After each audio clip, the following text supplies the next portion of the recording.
Շնորհակալություն, հարցը ուղղված է Նիկոլ Փաշինյանին։ Հրապարակային աղբյուրներից հայտնի է դառնում, որ Ադրբեջանին կատարված երկու զիջումներից մեկը, վերջին զիջումների մասին է խոսքը, վերաբերում է միջազգային դատական ատյաններից Ադրբեջանի դեմ Հայաստանի հայցերը ետ քաշելուն։ Հիշեցնեմ մեր հանրությանը, որ դրանք վերաբերում են ադրբեջանական ցեղասպանական գործողություններին, Արցախահայության իրավունքների պաշտպանությանը։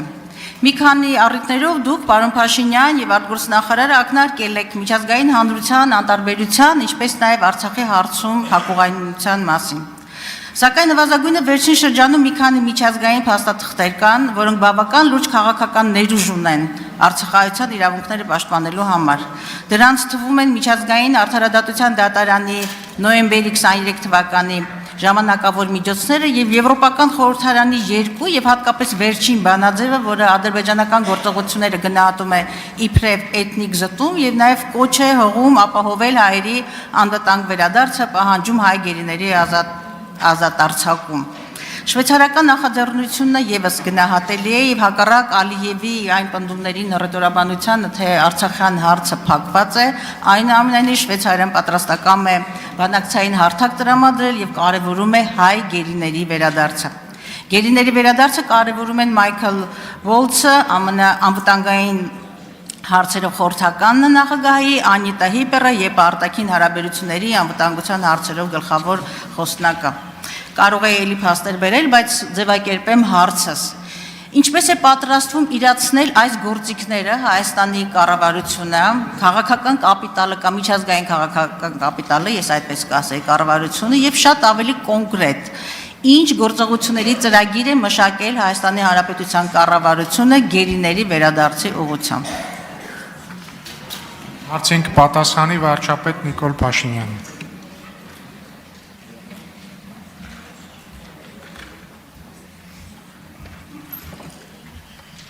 Շնորհակալ եմ Տիկին Գալստյան հարցի համար։ Գերիների վերադարձի հետ կապված ես նոր բան չունեմ ասելու, որովհետև այն գործիքակազմերը, որոնք նախկինում մենք կիրառել ենք, այսօր էլ շարունակում ենք կիրառել եւ ապագայում էլ պիտի կիրառենք, դա շատ կարեւոր հարց է, որը մեզ անհանգստացնում է, որպես հումանիտար հարց, որպես քաղաքական հարց, որպես կարևոր թեմա տարածաշրջանում կայունություն եւ խաղաղություն հաստատելու վերաբերյալ, ինչ վերաբերվում է ձեր բառամթերքին, զիջումների մասին, ես ուզում եմ կրկին ընդգծել, որ խաղաղության համաձայնագրի նախագծում չկա գետ մի նախադասություն,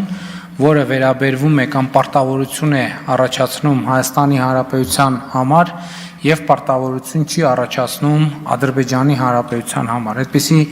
որևէ բառ նախադասություն, բառակապակցություն պարզապես գոյություն չունի։ Եվ ընդհանուր առմամբ իրադրությունը գնահատելու համար ես կարծում եմ, որ մենք ունենք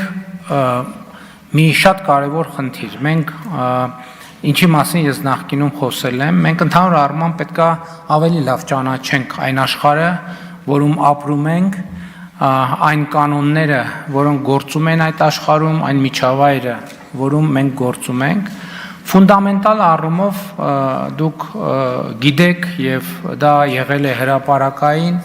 ըստ էության վերջին տարիները մեզ համար հենց այս նպատակին են ծառայել, որպեսզի մենք տեսնենք, թե որտեղ է, որ մենք բավարար չափով չենք ճանաչում այն միջավայրը, որում գործում ենք եւ ինչ պետք է անենք, որպեսզի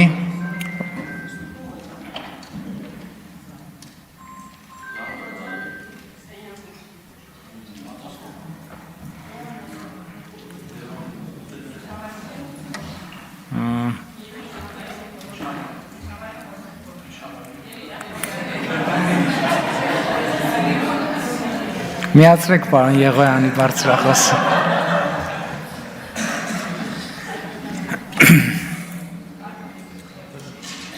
Արձագանք Այդքանը